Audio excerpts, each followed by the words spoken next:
Hello दोस्तों, आज मैं आपको क्लास नंबर 4 मॉडर्न हिस्ट्री में आपको आज सर्वोच्चता के लिए संघर्ष की पढ़ाने जा रहे हैं, जिसमें जो व्यापारी कंपनियां थी यूरोप की, उनके साथ सर्वोच्चता के लिए संघर्ष हुआ। तो उसमें क्या क्या हुआ, चलिए वो देखते हैं। कौन व्यापारिक अधिकार प्राप्त करेगा, अब ये देखते हैं। तो सारी कंपनियां तो चली गई, लेकिन ब्रिटिश और फ्रांसीसी, ये दो ताकतवर देश जो यूरोप के हैं, वो बचे। अब इनके साथ संघर्ष होगा। तो इनमें 3 लड़ाइयां लड़ी जाएंगी। कर्नाटक युद्ध, तो तीनों लड़ाइयां आंग्ला फ्रांसीसी युद्ध के नाम से जानी जाएंगी। तो पहली लड़ाई, अब हम देखते हैं इसमें क्या क्या होता है। तो मुगल साम्राज्य शक्तिशाली नहीं है इस समय। उत्तर भारत में मुगल साम्राज्य शक्तिशाली नहीं है। इधर मराठा है गुजरात साइड, और इधर कर्नाटक साइड ये अंग्रेज के, जो कर्नाटक साइड है ये फ्रांसीसी, और मद्रास साइड है अंग्रेज, और तमिलनाडु केरल इधर अंग्रेज। अब इनके साथ संघर्ष होगा। तो फ्रांसीसी गवर्नर कौन है? डुप्ले। अंग्रेजी सेनापति रॉबर्ट क्लाइव था। और मद्रास में अंग्रेज हार जाते हैं। वह कर्नाटक के नवाब अबरुद्दीन था, जिससे अंग्रेजों ने संरक्षण किया। प्रथम आंग्ला कर्नाटक युद्ध, इसके बारे में हम देखते हैं। तो प्रथम आंग्ला कर्नाटक युद्ध सन 1746 से 1748 के बीच होता है। यह युद्ध सेंट थामे के युद्ध के नाम से जाना जाता है। अंग्रेज एंड फ्रांसीसियों के बीच ये युद्ध हुआ था, जिसमें फ्रांसीसी जीते थे। अंग्रेजों को नवाब ने भी सहयोग किया था। युद्ध की समाप्ति 1748 में ला एक्सला सैपल की संधि हुई थी, जिससे युद्ध समाप्त हुआ था। युद्ध की शुरुआत ऑस्ट्रिया के उत्तराधिकारी युद्ध के शुरू होने से हुई थी, जहां ब्रिटिश फ्रांसीसी लड़ रहे थे ऑस्ट्रिया में जो युद्ध हो रहा था। तो आंग्ला किसे कहते? अंग्रेजों को। और फ्रांसीसी किसे कहते? फ्रांस को। इसीलिए इसे आंग्ला फ्रांसीसी युद्ध कहा जाता है। ठीक है ना।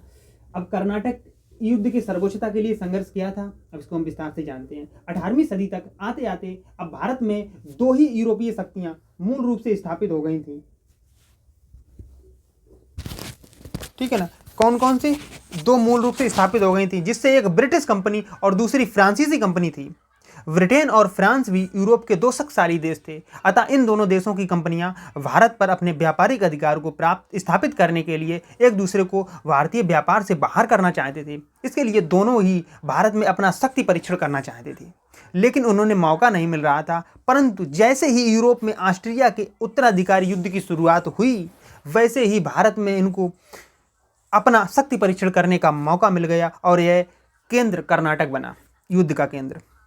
युद्ध की शुरुआत अंग्रेजों के द्वारा फ्रांसीसी जहाज को अपने कब्जे में करने से लेकर हुई थी।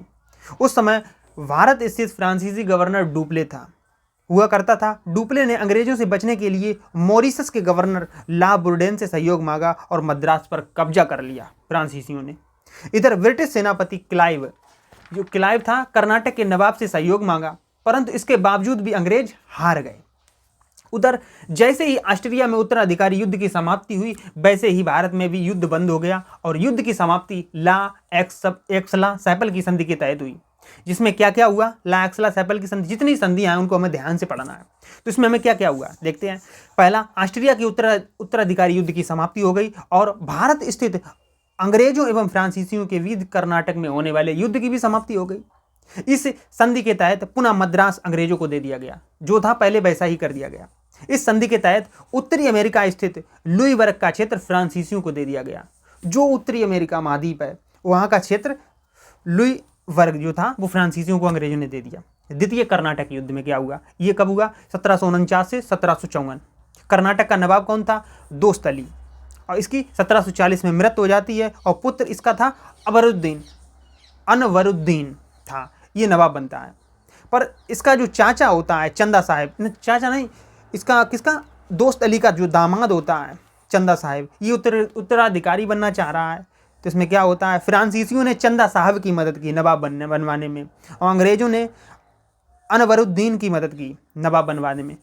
ठीक है। आगे चलकर चंदा साहिब जीत जाता और अनबदरुद्दीन की हत्या कर देता है चंदा साहिब, और अनबदरुद्दीन के पुत्र मोहम्मद अली वहां से भाग जाता। ठीक है। कर्नाटक की राजधानी अरकाट थी उस समय। यहीं पर क्लाइव ने चढ़ाई कर दी थी, पर चंदा साहिब पूरी तरह से गिर जाता है। यहीं पर डुप्ले पूरी तरह से पराजित हो जाता है।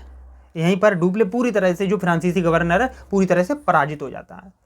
तो यहाँ का नवाब कौन था बनाया गया? मोहम्मद अली बन जाता है, जो कौन था? दोस्त अली का लड़का कौन था? अनवरुद्दीन। अनवरुद्दीन का लड़का था मोहम्मद अली, जो कि यहाँ का गवर्नर बन जाता है, नवाब बन जाता है। तो फ्रांसीसी गवर्नर डुप्ले को फ्रांस की सरकार ने उसे बुला लेती है और उसे मुकदमा चलाया जाता है। वह इसमें वो बरी हो जाता है तथा 1763 में इसकी मृत्यु हो जाती है। किसकी? डुप्ले की। फ्रांसीसी, ठीक है।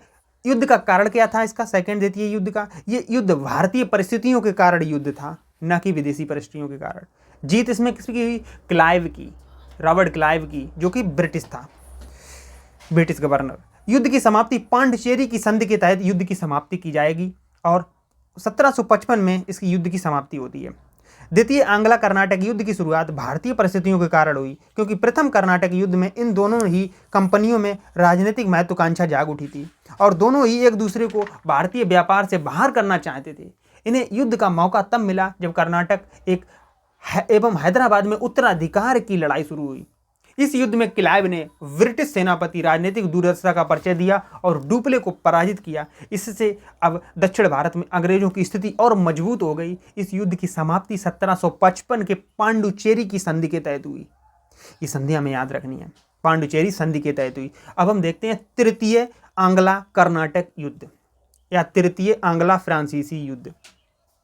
ये कब हुआ? 1758 से 1763 के बीच ये हुआ था। यह युद्ध भारतीय घटनाओं पर आधारित नहीं है। युद्ध की शुरुआत यूरोप में होने वाले 1756 से 1763 तक के सप्तवर्षीय युद्ध के साथ हुई, यानी 7 वर्ष का युद्ध था। ब्रिटेन और फ्रांस के 20 अमेरिका में ये लड़ाई हो रही है।